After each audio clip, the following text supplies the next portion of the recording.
All right, first rule of the channel, we not talk about this channel. Second rule of the channel, this is not legal advice. So this is going to be the roll, don't roll Grift for week 11 of fantasy football. And yeah, let's just get into it. There's not a lot of, I think, injury news this week relative to some of the other weeks that are out there right now. You are going to be looking at the Giants, the Cardinals, the Buccaneers, and the Panthers being on bye if you're not, paying attention to that type of stuff.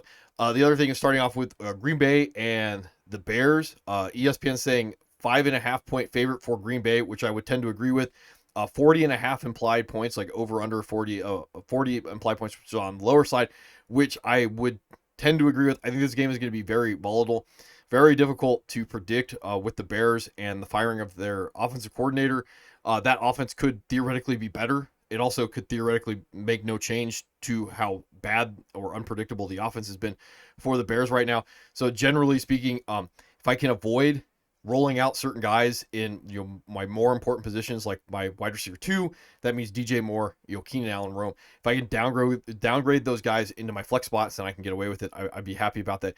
DeAndre Swift, like, I would probably be fairly okay rolling him out, just because like I probably paid for him to be in that like flex running back 2 range, and if that's where I'm rolling him out, even as unpredictable as the offense is going to be, that's about what I would be doing with those guys. When it comes to Green Bay, there's one piece of news, injury news. I should bring this up right now. Probably a little bit more dynasty related or after waivers related, but it's Marshawn Lloyd.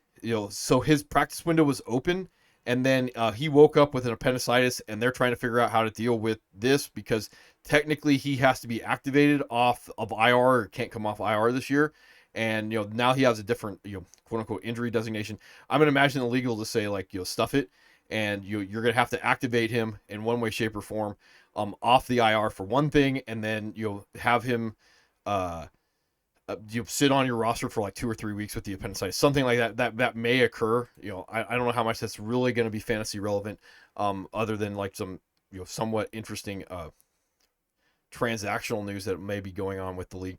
And then when it comes to your Packers shares, again, the Bears are supposed to have a good defense, and again, I think that's partially hurt by the fact that their offense is so bad. But Josh Jacobs, obviously, you're going to be rolling him out. I probably would not be overthinking Jaden Reed. He may be a little bit more volatile overall, but like where you're going to be rolling him out there in that flex wide receiver 2 range, I probably wouldn't be overthinking that. Romeo Dobbs is going to be ugly as a wide receiver 2. And your Christian Watson, Dontavian Wicks, they're just going to be your dart throws. Tucker Kraft, probably low end tight end 1. Unless you have the ability to pivot towards some of your more unicorn type guys, I probably wouldn't be overthinking him. And again, remember, he's a tight end, can't break my heart. If they want to take away some of the other receivers, he may be the guy to most likely take advantage of that. I don't particularly look at how teams do against particular position groups, and there's reasons behind that, because again, like if teams want to come out and they want to take away one guy, they can. That means like those stats can get skewed. If you go out and you get roasted against some of the better tight ends, obviously you're going to be giving up points because you went up against better matchups. And a guy like Tucker Kraft is probably an okay tight end in real world land. He's also the beneficiary of them wanting to take away those wide receivers. And Josh Jacobs. All right.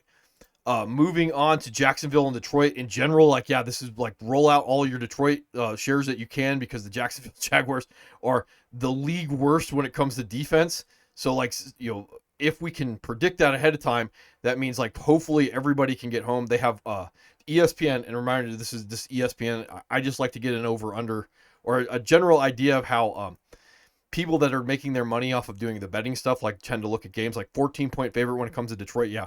I would tend to agree that's going to be a blowout.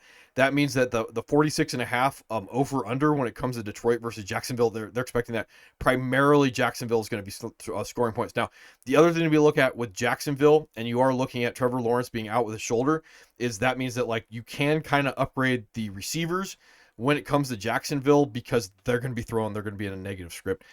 Could get garbage time. Borderling is still borderling. Being able to take advantage of garbage time is still a good thing from a fantasy perspective. Again, not a real football channel when it comes down to that. Starting off with the rest of the Jaguars injury news, if I can find them on here. Tank Bigsby, he is going to be out with an ankle. So you can look at upgrading Travis Etienne. This is mostly chasing receiving work. Remember, not expecting that you're going to get a lot of rushing work. And again, if the offense is not particularly good, against one of the better rush defenses in the league, when it comes to that's the wrong one. When it comes to the Lions right there, you're looking at 6th overall best run defense. So you're expecting not a lot of opportunities, period, and not a lot of opportunities to score when it comes down to that. Brian Thomas Jr., no injury designation with a chest right here. And then you're also looking at Gabe Davis being no injury designation with a shoulder. So like in general, Gabe Davis is probably a wide receiver 3. I would generally downgrade Brian Thomas Jr. into that like wide receiver 2 category. Maybe even like low end wide receiver 2 because of Mac Jones in this game. If you're wondering that, he's one of those guys out there that if you bench him and he takes like an 80 yarder to the house, and you could have had like that over 40-degree day just because like one catch can go to the house. A guy like that, like they become, even if you downgrade them, they just become into like boom bust land. And we would be expecting that the Jaguars are going to be playing in that negative script like we talked about in this one. The other news with all this, and I probably would be rolling out your Evan Ingram shares. Gabe Davis would be the one that I think like your deeper leagues as a dart throw. When you're looking at the Detroit Lions in this one, Sam Laporta has been ruled out with a shoulder. If you're in like deep leagues, and I'm talking like your 46 man gamble leagues, whatever you want to call them, Brock Wright, again, if you're expecting a lot of opportunities for scoring, you're just generally would be rolling out your Brock Wright shares, expecting that he's going to have an opportunity to fall in the end zone. It's not a bad idea. Vacated shares, again, say it with me, they tend to go to running backs. And then this would be a week that if you're worried about Amon-Ra St. Brown, that would be the guy. And then I also would be feeling pretty good about Jameson Williams, having one mouth to feed that he has to go compete with, and that would put him rather firmly in that like dart throw range of wide receiver 3 or your flexes when it comes down to that. All right, Minnesota and the Titans, 6.5 point favorite for Minnesota, 39.5 points. Again, yeah, they're expecting this to be like really ugly script game when it comes down to these two. I would generally say that again, with just how the Vikings are designed, they're going to take away the run, and because they blitz so much, like some of those blitzes can get or not get home. Live by the blitz, die by the blitz. That means you can be rolling out like your Calvin Ridleys. As your dart throws, like being very, very confident that like if he's going to land, he's going to have this like massive spike week when it comes to that. Like downgrade Tony Pollard because of the run defense, and because if the lower implied points, that means that they're not generally going to have to be throwing from behind in this one.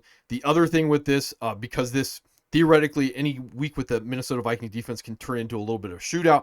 Tennessee has that sneaky good defense attached to a bad offense. Bad offenses tend to statistically make good defenses look worse than they are.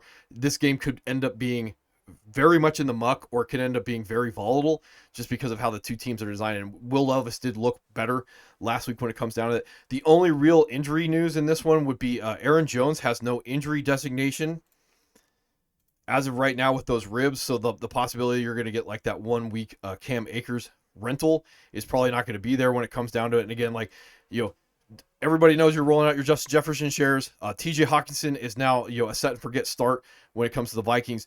I'm not going to overswing Aaron Jones, even against a bad matchup right now without the injury designation. Jordan Addison is going to be in that dart throw range.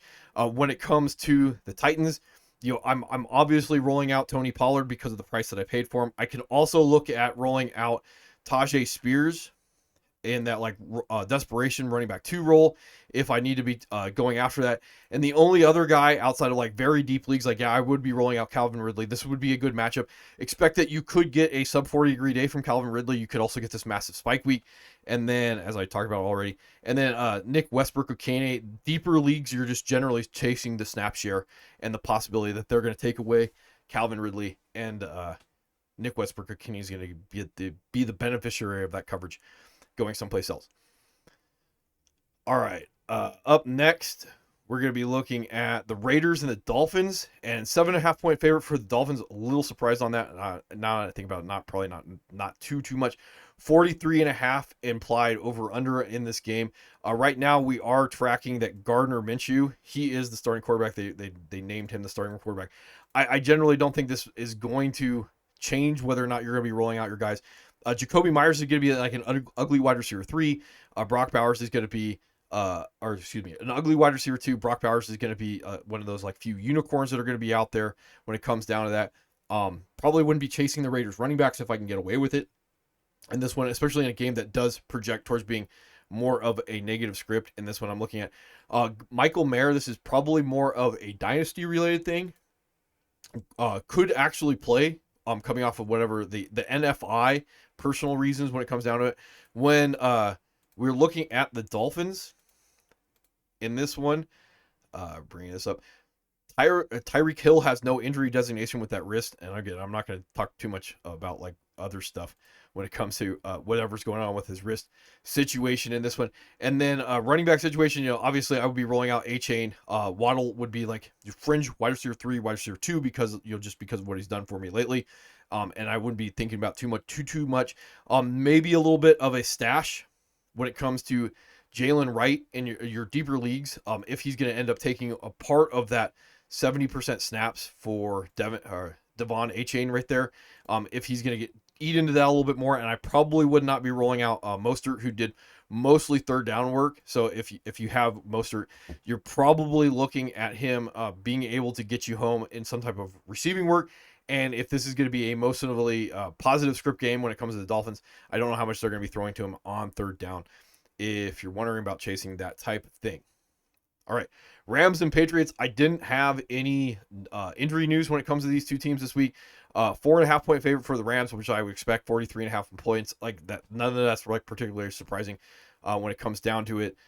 If you're chasing these guys in deeper leagues, like you're rolling out all your Rams that you're normally going to be looking at in this one, Puka, Cooper Kupp, Kyron Williams. There's nothing that's going to change my mind when it comes to that and the matchup. If you're in deep enough leagues that you kind of have to be chasing the snap share of Davis or Thomas Davis, where's he at? Right here, or Davis Allen. That would be one of the guys like you would be chasing that 80% snaps. I probably wouldn't be doing that because he's probably like the number 4 or 5 option when it comes to the passing game in this one, like DeMarcus Robinson. Probably in this one because of the projected game flow. I wouldn't be chasing the wide receiver 3 when it comes to the Rams in this one. When it comes to the Patriots, like Drake May is probably like a good enough role because of the nimbly bimbly.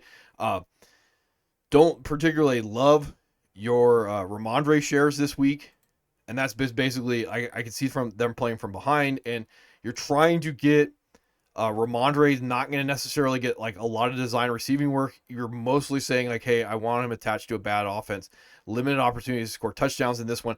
Again, it depends on the price that you paid for him. If he's your RB2, I wouldn't be like overthinking it. If you have other options, you're probably going to those other options. You're not going to be overthinking it. The one guy with all this, like, I know the ongoing conversation, like if you want that dart throw in a game where you could definitely see that the Patriots are going to be playing from that negative script, it would be Keyshawn Boutte. I think he's got the highest upside. I wouldn't be rolling him out with your roster. I don't even necessarily want to be rolling out Hunter Henry. And again, if you kind of want more of that 40-degree day, it probably would be Demario Douglas in this one. It's still expecting that we might get a little bit more Javon Baker rolled into the offense if you want to be looking at all that stuff going on. Browns and Saints are going to be up next in this one. And you're looking at Cleveland by a point, which that's actually kind of surprising considering how bad the Saints are on offense right now when it comes to their pass catchers. 44.5 implied points. Also very surprising considering how bad the Saints offense theoretically should be going up against the Browns right now. When it comes to injury news, Jamal Williams for the Saints is going to be out with that groin again. This is primarily going to make more another week of full bell cow Alvin Kamara. If you're going to be wondering about that stuff, probably would have been rolling him out anyway when it comes down to it. Cedric Wilson is going to be upgraded in this one. To take that off, he is going to be upgraded to questionable with that shoulder. He did get limited practices in all week. So what I would be thinking with this one is, if you were going to be chasing, and I bring him up right here, if you're going to be chasing your MVS shares, like that's one more guy that's likely to get a certain amount of coverage. So if you're going to be chasing those 2 touchdowns, 100 yards receiving last week, it may not be the best week. They might actually slot into the same type of role, that big X role. I don't necessarily think either of them are going to be playing the Z or the slot in that one. So I could maybe even go as far as to say like 50-50 snaps when it comes to these two guys, if they're going to be healthy in this one. And I probably wouldn't be chasing anybody attached to the Saints not named Alvin Kamara. When it comes to the Browns, like this would be another one where I probably would be rolling out everybody. Bringing this one up, like, Nick Chubb is probably going to be like a low end RB2, like some type of volume based play. Jerry Jeudy, is going to be a wide receiver 3 along with Elijah Moore. David Njoku is probably going to be like mid to low end tight end 1 if you're going to be chasing that. The one guy that I probably would not be overthinking right now would be Cedric Tillman in this game, chasing the like close to double-digit targets that he could end up getting. Famous Jameis is going to remain the starter for at least another week in that one. All right, Colts and Jets, and Anthony Richardson is going to be the quarterback this week after they came out and they said Joe Flacco is going to be the quarterback. Then they changed their mind and said Anthony Richardson is going to be the quarterback. I don't know how much I want to be rolling out any shares of this game if I can get away with it, even though the Colts are statistically a bad defense. Right here, so you can see the fourth worst defense in the league. The Jets have not been particularly good, and again, from a fantasy perspective, you want to be able to predict these things ahead of time. I can't predict anything about how bad or how good this game's going to be. So you're looking at a 4-point favorite for the Jets, which I think is a little high considering like how bad the Jets looked last week. 43.5 points, which is also like very strange considering like how bad both these offenses theoretically could be going up against a defense for the Jets that is supposed to be like good to elite, that has not been that this year, and the Colts defense that is statistically bad, right? So like being able to predict how any of this is going to work out, like good luck on all that stuff. Michael Pittman, he has no injury designation when it comes to his back, so I probably would not be chasing like Adonai Mitchell. Josh Downs would be maybe the only guy that I would somewhat feel good chasing, with a certain amount of predictability right there. Where's he at? So Michael Pittman, no injury designation with that back. Josh Downs would be the only guy I think has a certain amount of floor built into him. Pittman doesn't. Alec Pierce, if you want to be chasing him in all those air yards, again, Anthony Richardson is just going to throw up like prayers down the field. When it comes down to that, like JT, I'd just be rolling out, wouldn't be overthinking it too much in this game. Overall, the Jets haven't been able to stop anybody as of late in this one. Devontae Adams in this one right here, he's going to be questionable with illness and wrist. I did see that like he is full go in practice on Friday with that injury designation, so like probably not expected that he's not going to play at this point when it comes down to it. And again, probably rolling out Devontae and Garrett Wilson and even like Breece at this point in downgraded roles. So unless you have a good enough roster that you can gamble on those guys like not being able to produce, you're probably just rolling them out there regardless of what's going on. And the situation is not ideal. And I don't know how much you're going to be able to predict this game because of how bad these two teams are. Like absolute barn burner. Yeah, I agree with that.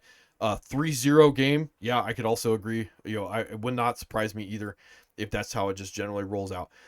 Baltimore and Pittsburgh is trending towards being a little bit more of a shootout because Baltimore has not been able to stop anybody this year. 3-point favorite when it comes to Baltimore, 48.5 points. And this one was one of the ones where I had to think about it for a second, go like, yeah, I could definitely see that because of how bad Baltimore's defense has been combined with how good their offense has been. That means that a relatively conservative Steelers team with a good defense could be put into a situation where it kind of turns into a shootout, even though like I could definitely see the game flow where the Steelers defense is able to slow down the Ravens a little bit. But that means that the Ravens are just going to ramp back up because they're, the Pittsburgh's going to be scoring points on how bad their defense is overall. So like I would be chasing as much as I could in this game. That would even move up Mike Williams in the dart throw range. Muth becomes like a streamability guy in this one. Also looking at Najee may end up going like pretty close to full bell cow. No injury designation with his ankle. Jalen Warren with a back, he did get a limited practice in on Friday, so this would be something to be guessing on. If you're wondering about like how much you'd be chasing on these guys, remember that Cordell Patterson could end up, inheriting the Jalen Warren role, even if Jalen Warren's out. When it comes down to that, like George Pickens is probably a massive upgrade in this game. Like I definitely would be rolling out your George Pickens here. No one should have to tell you that at this point when it comes down to it. When it comes down to the Ravens, on the other hand, not named Derrick Henry and Lamar Jackson. So right now, Isaiah Likely has no injury designation with that hamstring right here. So that idea that like we could have guessed the spike week when it comes to like Mark Andrews, 87% snaps, he's probably going to go back to about 50% snaps with Isaiah Likely getting the full go. That would downgrade Mark Andrews. So, be advised on that one if you're going to be rolling out your Mark Andrews shares. Expectation that like Deontay Johnson should be integrated slightly more into the offense. I don't know if you're necessarily going to get that before the bye week.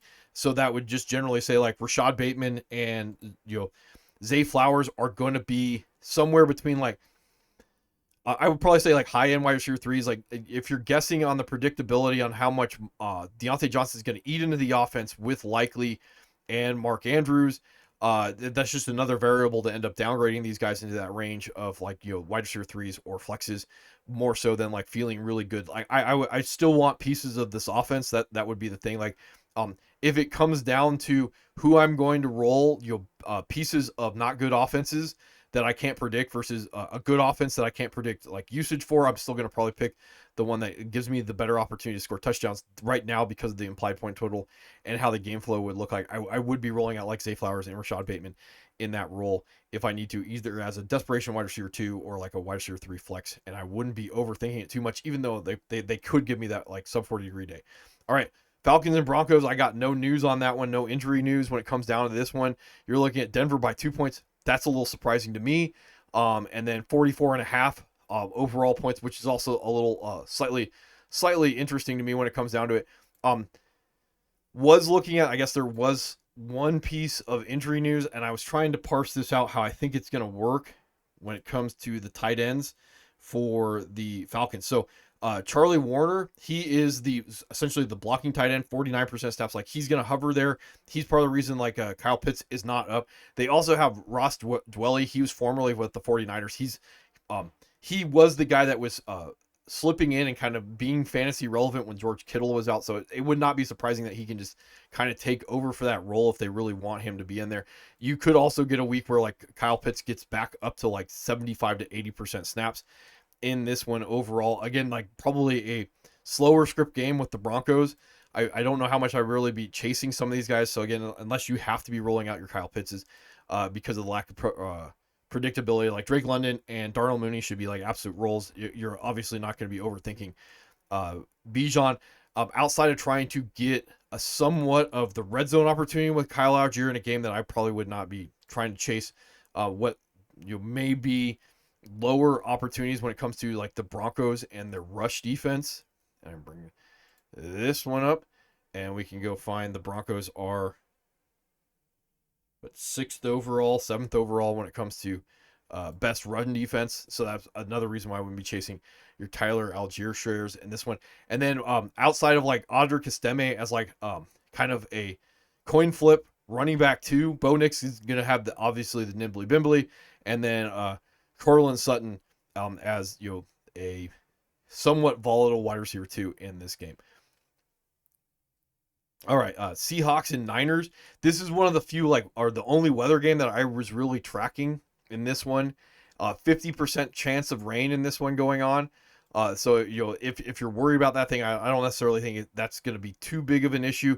San Francisco is tracking to be 6.5 points favorites, 47.5 implied points, a little bit of scoring to be going on to chase all these guys. Probably the only ones like Lockett, JSN, I definitely would be rolling. DK Metcalf has no injury designation on that knee when it comes down to that. Kittle is going to be questionable with a hamstring. He did get limited Thursday and Friday in. Juwan Jennings has no injury designation after popping up with an ankle.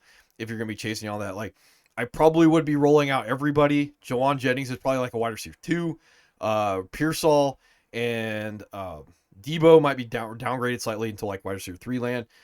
Kittle, would upgrade slightly everybody if you're going to get those vacated targets that are going to be going on in that offense. I right now I would guess that Kittle is going to be trending towards playing.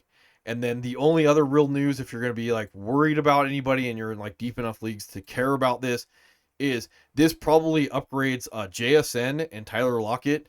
More than anything, is Noah Fant's going to be out. And then if you're in like those deep enough leagues that you can chase that 91% snaps coming out of week 9 with AJ Barner in this one. All right, Chiefs and Bills, and this one is another one with the higher implied points of 46.5. Bills by 2 points going on right now in this one. Pacheco has been ruled out with that ankle. I didn't even think there was going to be a chance that he was going to play it, but I guess they came out and they said he is ruled out with that ankle. Juju, no injury on the hamstring at this point. And then a lot of news when it comes to the Bills. Amari Cooper is going to be questionable with a wrist. I guess like they were saying, like he has to get used to catching passes with a cast. Keelan Coleman has already been ruled out, and Dalton Kincaid has been ruled out. So you can be looking at, especially in your deeper leagues, or if you want to get a little cute, going out and chasing a certain amount of, where's he at? Curtis Samuel, and that like 89% snaps, that's still going to be relatively there, even if Amari Cooper is in the offense this week when it comes down to that. And again, I think most of the Bills are going to be dart throws. That includes like Dawson Knox, not named James Cook, in this offense. If you want the 40-degree day with a little bit of upside, like Khalil Shakur obviously is going to be going on there, would be rolling out your DeAndre Hopkins here, probably like in that wide receiver 2 range. Travis Kelce, and then this may or may not be your last week of rolling out like Kareem Hunt in some type of like bell cow capacity, like high-end running back 2, primarily based off red zone usage to be going on. Bengals and Chargers, about the only news in this one is that T. Higgins has no injury designation with that quad. If you want to be chasing on that one, probably would be chasing more of the Chargers toys in this game. Chargers by 1.5 points, 47.5 implied points overall. So like Ladd, Quentin Johnston, I wouldn't be chasing necessarily Gus Bus outside of like desperation range, but like J.K. Dobbins, this would be the week to be going after him. When it comes to the rest of the toys not named Chase Brown and Jamar Chase, T. Higgins is probably a fine role, and then Jermaine Burton, Sivas I probably wouldn't be touching, and then Gesicki at this point, like there are probably just as good or just as bad dart throws when it comes to this situation. I imagine the game flow is going to be somewhat slower and conservative because of the Chargers offense, even though the Chargers are predicted to win in this game. And I don't know how much I would necessarily be trusting the Bengals at this point when it comes down to that. And then finally, when it comes to the Texans and the Cowboys in this one, Nico has no injury designation with that hamstring. I'm obviously rolling him out there. I think everybody else not named Joe Mixon is kind of a dart throw when it comes to the Texans. When it comes to the Cowboys, like Cooper Rush is going to remain the quarterback. You're probably rolling out CeeDee Lamb in a downgraded capacity. This probably also downgrades Jake Ferguson into from theoretically having a set and forget tight end season. Where's he at? With my mic in the way again. This would make Jake Ferguson probably a guy that I would be less inclined to be wanting to roll out there, and he says upgraded to full practice with an illness. So I'd be less inclined to just want to set and forget Jake Ferguson. There would probably be other guys that I would want to be tracing because of the quarterback situation going on. And Rico Dowdle right now is probably like somewhat entrenched as a running back 2 attached to a bad offense at 50% snaps. Probably a little bit more inclined to be chasing the receiving work when it comes down to it. So anyway, that's about what I got for the Grift, and hopefully I will be back on Sunday with the sausage.